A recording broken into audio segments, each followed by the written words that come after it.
Advanced pain clinic, నొప్పి మాయం, surgery దూరం. For appointments 9155515563.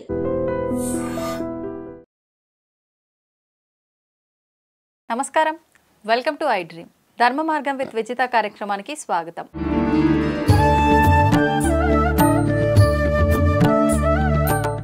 ప్రస్తుతం మనతో పాటు ఉన్నారు ప్రముఖ ఆధ్యాత్మికవేత్త, జ్యోతిష పండితులు బ్రహ్మశ్రీ వీరాపురపు సుబ్రహ్మణ్య స్వామి గారు. ఇప్పుడు వారితో మాట్లాడి మరిన్ని విషయాలు తెలుసుకునే ప్రయత్నం చేద్దాం. నమస్కారం గురువుగారు. శుభాశీస్సులండి. గురువుగారు, కళలు అంటుంటారు, అవును, పగటి కళలు అంటుంటారు. అవును.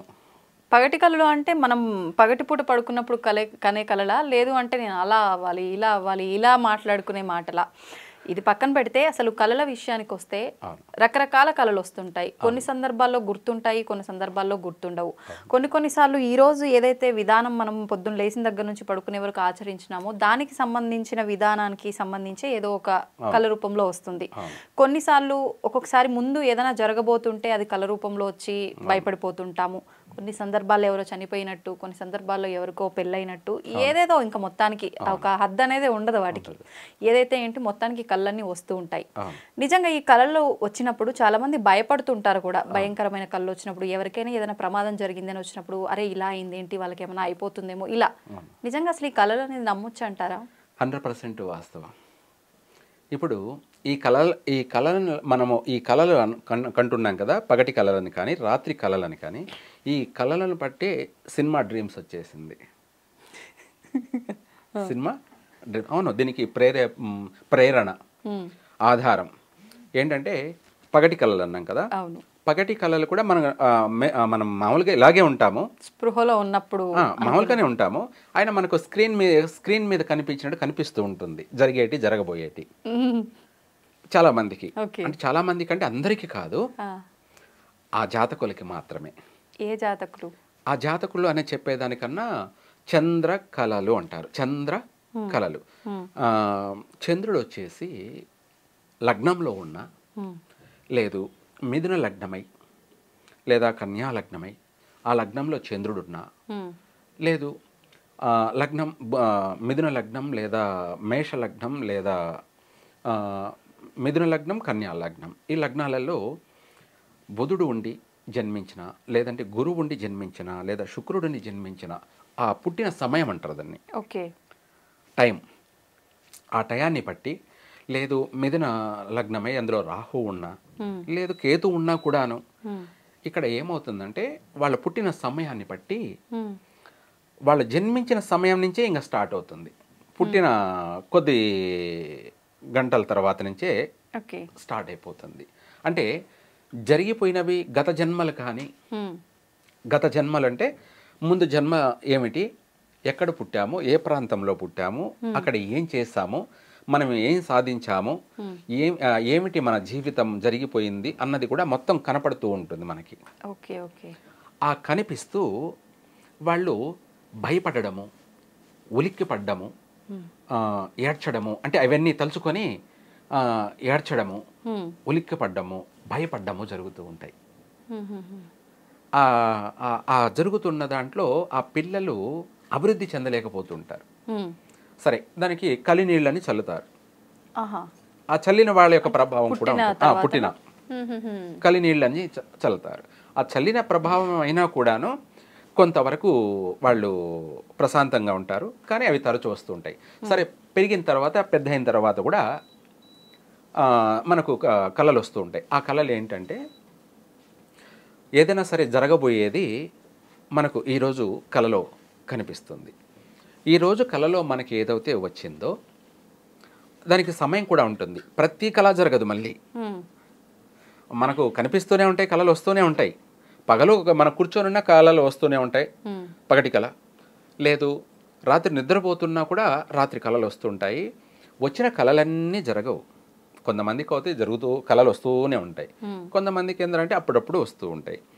ఇక్కడ సమయ సందర్భం మనకు వచ్చినటువంటి టైం, దాన్ని గుడ్ టైం, బ్యాడ్ టైం, ఆ వచ్చిన సమయాన్ని బట్టి జరగాల్సింది జరిగి తీరుతూ ఉంటుంది.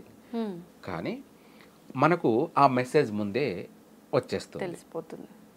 తెలియచేస్తాడు. జరగబోయేదాన్ని కలలో మెసేజ్ అనేది వచ్చేస్తుంది. ఆ కలలో మనకు కనిపిస్తుంది. ఎట్లా కళ్ళకు కట్టినట్టే మనం డైరెక్షన్ చేసి మన సినిమా తీసినట్టుగానే మొత్తం అంతా కలలో కనిపించేస్తుంది. ఈ వచ్చిన కలే రేపు కానీ అంటే మరుసటి రోజు నిద్రలేచాక ఆ రోజే జరగడం కానీ, లేదంటే వారానికి జరగడం కానీ, లేదా నెలకు జరగడం కానీ, లేదా సంవత్సరంలోపైనా సరే మనకు వచ్చిన కళ ఏదైతే ఉందో అది జరిగే తీరుతుంది. సమయాన్ని బట్టి ఎప్పుడు జరుగుతుంది అన్నది పక్కన పెట్టేసాయి. ఎప్పుడైనా జరగచ్చు. కానీ ఆ జరిగిన సందర్భాన్ని బట్టి మనం అది చూసామనుకోండి, మన కళ్ళ ముందరే జరిగిందనుకోండి, అప్పుడు మనం అనుకుంటాం, అరే ఈ కళ నాకు ఇదంతా నాకు ముందే తెలుసు కదా, ముందే నాకు కళలో వచ్చింది, నాకు వచ్చిన కళే ఇక్కడ జరిగిందే అని చెప్పేసి అప్పుడు వాళ్ళు డ్రీమ్లోకి వెళ్ళిపోతారు. ఏమిటి ఇది, నాకు ముందే తెలిసిందే అని చెప్పేసి అందరికీ చెప్పుకుంటుంటారు. ఈ కళ నాకు ముందే వచ్చింది, జరుగుతుందని. నేను జరుగుతుందో లేదో నేను అంతగా దాన్ని పట్టించుకోలేదు. జరిగిన తర్వాత నాకు ఈ జరిగేది ముందే నాకు తెలిసిపోయింది అని చెప్పేసి అందరికీ చెప్పుకుంటుంటారు. ఇలా ప్రతి కళకు ఒక్కొక్క కళకు ఒక్కొక్క టైం అంటూ ఉంటుంది. ఆ టైంలో వచ్చిన కళ ప్రతిదీ జరిగే తీరుతుంది. అది ఎటువంటిదైనా సరే. ఒక మనిషికి పెళ్ళైనట్టు వచ్చిందనుకుందాం, అది జరుగుతుంది. లేదు ఆ మనిషికి ఎవరో చనిపోతున్నట్టు కళ వచ్చిందనుకోండి, అది కూడా 100% జరుగుతుంది. అది రేపే జరగచ్చు, లేదా నెలకో జరగచ్చు, కానీ సంవత్సరమో అయినా కానీ జరిగే తీరుతుంది. కొంతమందికి దేవుళ్ళే కలలో వచ్చారని చెప్పి ఏదో అది బాగు చేయడము, లేకపోతే గుడి కట్టించడము ఇలాంటివి అని చెప్పి చెప్తుంటారని చెప్పి అంటారు. ఇది నమ్మొచ్చు అంటారా? 100%. ఎందుకంటే మనకు పాజిటివ్ మెసేజ్ అన్నాం కదా, భగవంతుడు ప్రత్యక్షంగా వాళ్ళకి కనిపించాడు, పరోక్షంగా అంటే కళల రూపంలో కూడా మెసేజ్ ఇస్తాడు. ఇలా చెయ్యమని చెప్పి మనకు ముందే తెలియచేస్తాడు. ఆ తెలియచేసేది కూడా ఏమిటి అంటే ఆయన ఇచ్చినటువంటి ఆ మెసేజ్ 10 మందికి ఉపయోగపడుతుందా లేదా, ఇదే కాకుండా ఇది 10 మందికి మంచి జరుగుతుందా లేదా అన్నది కూడా మనం ఆలోచించుకొని ఆ వచ్చినట్టు కళని మనము ఆలస్యం చేయకుండా తక్షణమే ఆ కళను మనము అమలుపరచాలి, అంటే చేసి చూపించాలి. ఇందాక మీరు అన్నట్టు గుడి కట్టడమో లేకపోతే కోనేరు కట్టడమో ఇవే కాకుండా సత్రం అనేవాళ్ళు పూర్వం. అంటే ఇప్పుడు హోటల్స్ అంటారు అనుకోండి. సత్రం అంటే ఏంటంటే 10 మంది అక్కడ గూడు లేని వాళ్ళు 10 మంది వచ్చి ఉండిపోయేదానికి నివాసం. ఇలా సత్రాలు అంటే ఏంటి, ఉచితంగానే. ఇవన్నీ కట్టడం అంటే కూడా వాడు గత జన్మల్లో కూడా రాజు అయి ఉన్నవాడే చేయగలడు. ఏమిటి, రాజు. పూర్వజన్మలో రాజై ఉంటేనే మళ్ళీ ఆ కోరికలు మళ్ళీ తీర్చుకుంటాడు కూడా. మళ్ళీ జన్మలో కూడా వాడు గుడి కట్టించడము, కోనేరు కట్టడము, లేదంటే బావి తవ్వించడము, లేదా సత్రం నిర్మాణం చేయడము, ఉపయోగపడే పనులే చేస్తూ ఉంటాడు. కళలు అనేటివి మనకు ప్రతి కళ కూడాను జరిగే తీరుతుంది. కానీ అది ఎప్పుడు జరుగుతుంది అనేది కూడా మనకు తెలియదు అనమాట. మన కళ్ళకు మనం చూసినప్పుడే ఇది నిజము అని తెలుస్తుంది. మనం చూడకుండా ఉంటాం కదా, ఆ కళ ఏం జరిగిపోతుంటుంది, కానీ మనం చూడలేదు కాబట్టి అది మనకు తెలియదు. చూడని పక్షాన తెలియదు. ఎట్లా తెలుస్తుంది? మనకు వచ్చిన కళ మనకు కళ్ళ ముందర కనిపిస్తేనే మనకు నమ్ముతాం మనం, అవును ఇది నిజం అని. అలా దాన్ని 6th సెన్స్ అని కూడా అంటారు. భూత భవిష్యత్తు అన్నది ప్రతి మనిషికి కూడా జరగబోయేటువంటి ఉపద్రవాలు కానీ, అది ప్రపంచానికే జరగబోయే ఉపద్రవాలు కానీ, లేదు ఆ నగరానికి జరగబోయే ఉపద్రవాలు కానీ, గ్రామానికి జరగబోయే ఉపద్రవాలు, లేదా వాళ్ళ కుటుంబానికి జరగబోయేటువంటి ఉపద్రవాలు కానీ, అది మంచి అయితే మంచి, చెడు అయితే చెడు, ప్రతిదీ కూడా కళ వస్తూనే ఉంటుంది. ఆ కళను కనుక్కున్నవాడే ఒక పండితుడితో సమానం.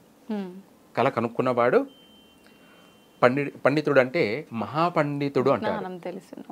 అతనితో సమానమైనటువంటి వాళ్ళు. ఇటువంటి వాళ్ళంతా కూడా పూర్వ జన్మలో వాళ్ళ జన్మలు మామూలు జన్మలు కాదనమాట.